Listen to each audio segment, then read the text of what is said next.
Okay, hi everyone. So welcome to this lecture on integration techniques where I will do a summary on all of the integration techniques that you'll be using for A-Math.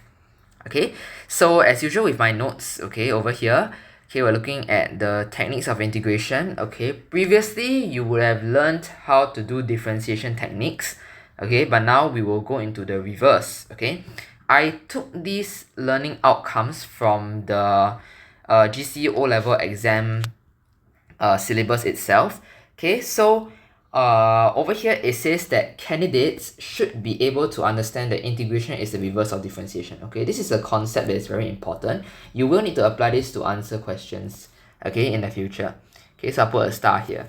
Okay, then as for points 2 and 3, I will go through them individually, okay, in the next few examples, okay, so that you understand how to apply these techniques. Okay, so let's look at point number 1 here. If you differentiate, okay, this capital F of x equals to f of x, then when you integrate the result, you get back what you got in the beginning. Okay, so this is an example of saying that, okay, integration is the reverse of differentiation. Okay, so this is what we are trying to explain, okay, in the first point there. That means when you differentiate something, okay, you get a result. When you integrate that result, you'll get back whatever you got in the beginning, okay? But what's important here is the notation. I want to stress the notation that when you differentiate something, alright, you will just say, okay, we give the instruction, we d over dx something in terms of x, okay? However, when you do integration, it must be you integrate something, okay, and then you must include this dx at the back. This dx means with respect to x, okay, and then you will get a result, okay. Then you must add this arbitrary constant called c, okay. Reason being is when you go and differentiate this thing, okay, when you differentiate a constant, it equals 0, okay. So this constant back here, it can be anything, it can be any number, okay. That is why it's called arbitrary, okay, because it can be any number, right? So therefore we must put a plus c back there whenever you integrate something, okay. So that is something that you all should take note when you write your integrals, okay. You must first have this one, okay, which means with respect to x, okay, and then the c, okay, is an arbitrary constant. Okay, so you need to have both of these, okay, for your integral notation. Okay, rules. These are some basic rules, okay, similar to differentiation, but I'll just go through with them. K in this case is a constant. Okay, so it's just a number. So let me illustrate this with an example. Okay, let's say I integrate, okay, 2x cubed with respect to x, okay. Look at how I write my notation. So what they're saying here is that this k comes out, right? So that means I can take out the number and I can just integrate x cubed with respect to x. Okay, then I'll just carry on. Okay, so that's what this rule is saying. Second one, okay, is similar to differentiation also. Let's say I will, okay, integrate. Okay, so I have two functions here. Let's say I integrate, okay, sine x plus minus cosine x like this with respect to x. So what they're saying here is that I can separate the terms, okay. I can separate it into integrate sine x with respect to x, then I will plus minus, okay, cosine x, okay, then again I will carry on. Okay, so now let's look into formulas, okay. It is split into 4 parts: integration of algebra, integration of trigo, exponential, and 1 over x, 1 over ax plus b. Okay, so let's look at these examples, these techniques individually, where I'll follow them up with a certain example that you can look at. Okay, so over here, we will integrate ax to the power of n. A in this case is a constant, okay? So it is a power, so it could be an example that I can give is, let's say, alright, let's integrate 3x to the power of 7 with respect to x. So by applying this formula, okay, like we said earlier, we can actually take out this 3 here, okay, if we wanted to.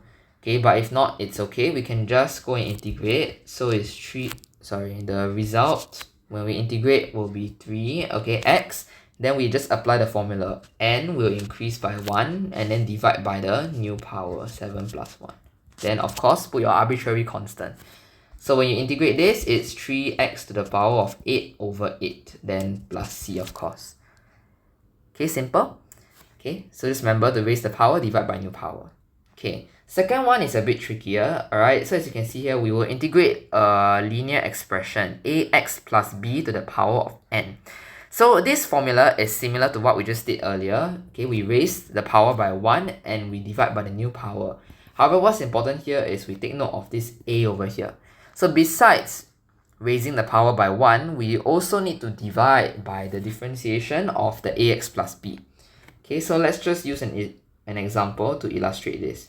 So let's say I integrate 2x plus 3 to the power of 4 with respect to x.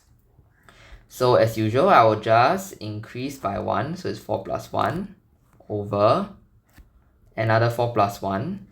But you have to be careful. We need to include the times 2. Okay, because when you differentiate 2x plus 3, you get 2, then you divide by the 2, so it will become in the denominator.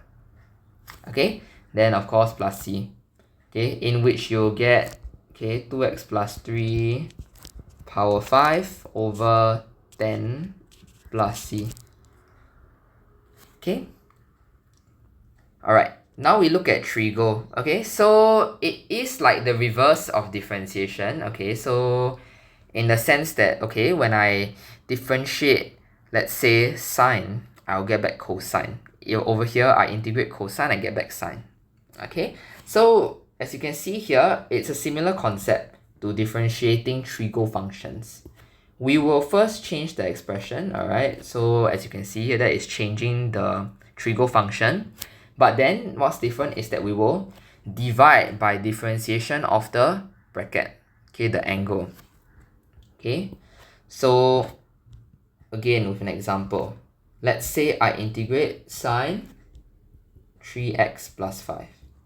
So in your head you should know, by integrating sine, I'll get negative cosine. So I'll first put down a negative, okay, then of course there will be a cosine, okay, 3x plus 5, okay, plus c of course. But we will divide by differentiation of the angle. So when you differentiate the angle, you get 3. You divide by it, means you multiply by 1/3. Okay, same goes for the rest.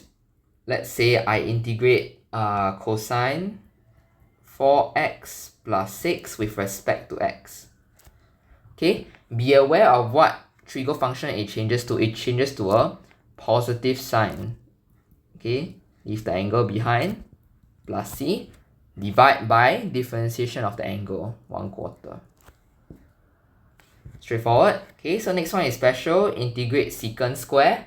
Alright, so if I integrate secant square, let's say 7x plus 1 with respect to x. Okay, be aware that it changes to a tangent, 7x plus 1 plus c, divide by differentiation of the angle, 1/7. Okay, I know it takes a little bit of getting used to, but it's a similar concept to differentiation, but it's literally just the reverse. Okay, we're almost done. I'm going to move on to exponential functions. So again, as you can see here, how do we integrate this is that we will leave the expression behind and divide by the differentiation of the power. Okay, so I'll give a simple example. So let's say I integrate e to the power of 4x plus 2. Okay, so how do I integrate this? I will leave the expression behind, just like how we do in differentiation. Add the plus c, but this time we will divide by differentiation of the power. So it will be 1/4. Simple? Okay, lastly, okay, integration of 1 over x and 1 over ax plus b. Okay, so the general idea is that when you integrate, okay, 1 over x with respect to x, you will get a ln x plus c. Now, in the O-level syllabus, it is there's an assumption that this x over here is always positive, okay? Or when you, after you integrate this expression here is always positive, okay? So that's why we just put a bracket. However, if you are an A-level student, okay, you will realize that, okay, in A-levels, you must put a modular sign. Okay, but there's no need for O-levels because there is this assumption that whatever that's in the bracket is positive. Okay, so let me show you how to integrate this. It's very interesting, okay, for this type of integration. I want to zoom in on formula number 11 because this is the general formula on how to integrate all these type of expressions, okay? In that, you must make sure that the numerator is a derivative of the denominator. Then you can proceed to integrate, okay? And what I mean by this is that, okay, let's say I give an example here. Let me integrate 1 over 2x plus 3. What I'm saying is that you can only proceed with integration if the numerator is a derivative of the denominator. So I will go ahead and integrate, okay? As you can see here, when you differentiate the bottom, you get 2. But the numerator is not 2, so we cannot integrate. So what I must do is I must force a 2 to be up there, okay, over 2x plus 3 with respect to x. However, wouldn't this be changing the expression? So I cannot change the expression. So what must I do to make it 1? I must multiply by half. So as you can see here, this equality holds, okay, because they are both the same. Okay, it's just that I manipulated it such that the numerator is derivative of the denominator. Okay, I forced the 2 in there, but in return I must multiply by half so that it becomes 1 again. Okay, so once this condition is fulfilled, I will just write half, okay, my constant on the outside, and whatever that's left, I will just ln the denominator. Then plus c, of course. Okay, so this is a bit tricky. I will illustrate this with another example. Okay, let's say I integrate something like 7 over 5x plus 6 with respect to x. Okay, so as usual, when you differentiate denominator, you will get 5. But that is not the case with the numerator being 7. Sorry. So let me just integrate, okay, as per normal, but now I will force a 5 in there so that I can proceed to integrate. Okay, by in doing so, I have changed the integral, which cannot be the case. So I must think about how I can get this back to 7 without changing the expression. So what I can do is that I can divide by 5 first so that it becomes a 1. When it becomes a 1, I want to make it to become 7, so I multiply by 7 up here. Okay, so as you can see here, right, 7 over 5 times 5 will give me back this 7. Okay, so the equality holds and I can proceed to integrate because this condition is fulfilled. So based on that, I can just write the constant on the outside, 7 over 5, ln the denominator. Okay, so this concludes my lecture, okay, and summary on all the integration techniques that you need for your A Math in O-levels. Thank you.